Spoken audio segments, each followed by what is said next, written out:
ভাইয়া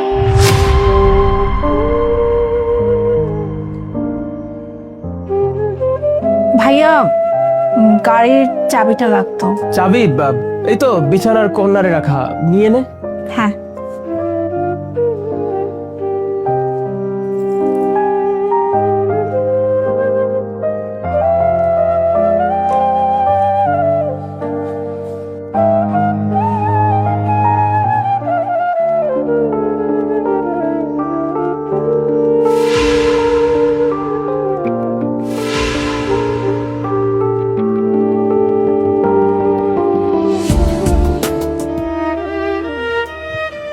কি ব্যাপার বোন, রাত তো অনেক হয়ে গেল, এখনো ঘুমাসনি যে?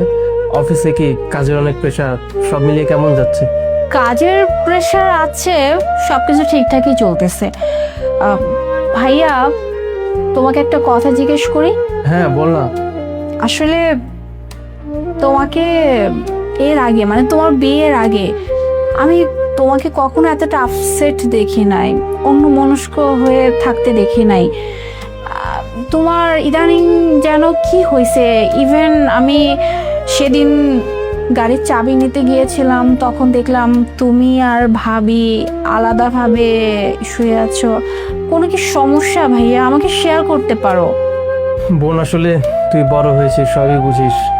ব্যাপারটাকে আসলে তুই যেভাবে ভাবছিস ব্যাপারটা ঠিক তেমন না। দেখো ভাইয়া, একটা কথা বলি। আসলে তুমি যে অনেক টেনশনে আছো, তারপরে তোমার ভিতর যে কোনো কিছু একটা ব্যাপার নিয়ে মানে থাকে না যে ভিতরে ঝড় সৃষ্টি হয়ে যায়, সেটা কিন্তু পুরো ক্লিয়ারলি তোমার ফেসে কিন্তু ভেসে উঠতেছে, আমি বুঝতে পারতেছি। তাই প্লিজ বলছি, আমি তখন বড় হয়ে গেছি তাই না? সো তুমি আমার কাছে শেয়ার করতে পারো, কোনো প্রবলেম? বোন তুই তো বড় হয়েছিস, সবই বুঝিস। অ্যাকচুয়ালি তুই তো জানিস যে আমার নদীর অ্যারেঞ্জ ম্যারেজ।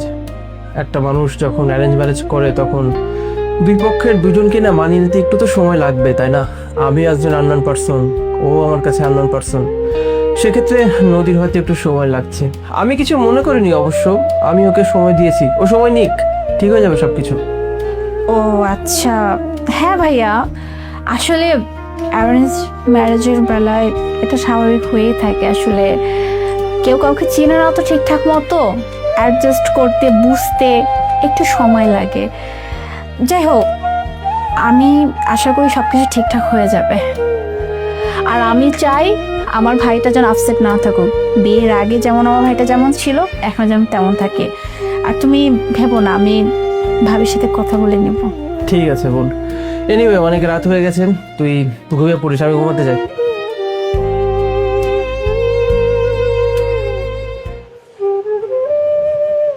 ভাবি, তোমার সাথে বিরক্ত করতে আসলাম। তোমাকে একটা কথা জিজ্ঞেস করি। হ্যাঁ বলো।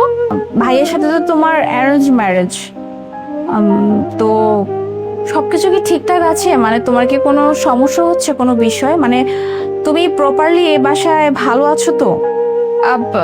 কই না তো, আমার তো কোনো সমস্যা নেই, সবকিছু তো ঠিকই আছে। না ভাবি, আসলে আমি এটা বুঝি, আমি তো একটা মেয়ে মানুষ। একটা মেয়ে যখন একটা নতুন বাড়িতে যায়, নতুন সংসারে যায়, নতুন মানুষের কাছে যায়, স্বাভাবিক অ্যাডজাস্ট করতে একটু সময় লাগে। তো বলছি কি, যদি তোমার কোনো প্রবলেম হয়, আমি আমি তোমার ননদ, তো তুমি আমার সাথে শেয়ার করতে পারো। আসলে মুনা, আমাদের তো অ্যারেঞ্জ ম্যারেজ হয়েছে। আমার ইচ্ছে ছিল আমি পড়াশোনা কমপ্লিট করে একটা জব করব, কিন্তু হুট করে বিয়েটা হয়ে যাওয়াতে না আমি মানসিকভাবে একদমই প্রস্তুত ছিলাম না। আর তাছাড়া এই নতুন পরিবেশে আমি না নিজেকে মানিয়ে নিতে পারছি না। আমি বুঝতে পারছি ভাবি। আসলে সত্যি বলতে কি, মা বাবা মারা যাওয়ার পরে ভাইয়াই আমাকে বড় করছে। তো ভাইয়ার কষ্ট না আমি দেখতে পারি না। মানে ভাইয়া যদি কখনো আপসেটও হয়ে যায়, আমার ভালো লাগে না। কিন্তু বিয়ের পর দেখতেছি আমার ভাইটা আগের মতো নাই, কেমন যেন খুব উদাসীন থাকে, কারোর সাথে ঠিক মতো কথা বলে না। আবার সেদিন দেখলাম তোমরা আলাদা শুয়ে আছো। তাই বলছি কি, তুমি একটু ভাইয়ের সাথে একটু কথা বলো। তুমি যদি ভাইয়ের সাথে একটু বসে কথা বলো, তাহলে তাহলে তোমার ভালো লাগবে। আর তোমাদের মধ্যে যে দূরত্বটা আছে, এটা আশা করি ঠিক হয়ে যাবে। আসলে কথা আছে না যে কথা বললে, গল্প করলে একটা মানুষকে যতটা চিনবে, জানবে, ততটাই দূরত্ব কিন্তু কমে যায়। তাই বলছিলাম কি, তুমি ভাইয়ের সাথে একটু কথা বলো। তোমার যে আনকমফোর্টেবল ফিল হচ্ছে বা তুমি যে অস্বস্তি ফিল করতেছো, এগুলো সব ঠিক হয়ে যাবে। আমি জানি মুনা, তোমার ভাইয়া খুবই ভালো মানুষ, এটা আমি শুরু থেকেই জানি। কিন্তু ওই যে তোমাকে বললাম, আমি নিজেকে কোনোভাবেই মানিয়ে নিতে পারছি না। আমি অনেক চেষ্টা করেছি, বিশ্বাস করো, কিন্তু আমি পারছি না। পারবে ভাবি, আমি জানি। তোমাকে দেখে আমি এতটুকু ভরসা পাই, তুমি যদি একটু নিজেকে সময় দাও, ভাইয়াকে সময় দাও, তাহলে আশা করি তোমাদের মধ্যে আর এই দূরত্ব থাকবে না। তোমরা একে অপরের কাছাকাছি এসে যাবে। তাই বলছি কি ভাবি, প্লিজ একটু ভাইয়াকে একটু সময় দাও, কথা বলো তোমরা।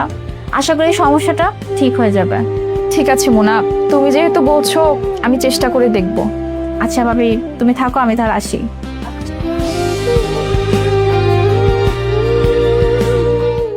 শুনছো, বলছিলাম কি, আমি কি এই বিছানায় ঘুমোতে পারি? আমি কি কখনো তোমাকে নিষেধ করেছি?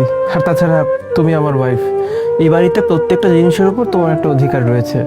যেহেতু তুমি অসুস্থ ছিলে, তোমার অসুস্থতার কথা ভেবে আমি কখনো তোমাকে জোর করতাম না। কিন্তু যদি সম্পর্কের দিক দিয়ে চিন্তা করো, তুমি যেহেতু আমার ওয়াইফ, সেক্ষেত্রে হাজব্যান্ড ওয়াইফ পাশাপাশি ঘুমাবে একই বিছানায়, এটাই স্বাভাবিক। হ্যাঁ, সেটা তুমি ঠিক বলেছো। আর শোনো, আমি না আমার পূর্বে ব্যবহারের জন্য ক্ষমা চাচ্ছি। চলো আমরা সবকিছু নতুন করে শুরু করি। যাক, অবশেষে তুমি তাহলে তোমার ভুলটা বুঝতে পেরেছো। আমি খুব খুশি হয়েছি। আমিও মনে মনে এটাই চাচ্ছিলাম, চাইলে আমি তোমাকে বোঝাতে পারতাম, কিন্তু আমি বোঝানি, হয়তো তোমার মন খারাপ হবে তাই। এনিওয়ে, আমার অফিসে কিছু কাজ বাকি আছে, তুমি এক কাজ করো, তুমি এখানে শুয়ে পড়ো, আমি কাজটা শেষ করে ঘুমিয়ে পড়ছি।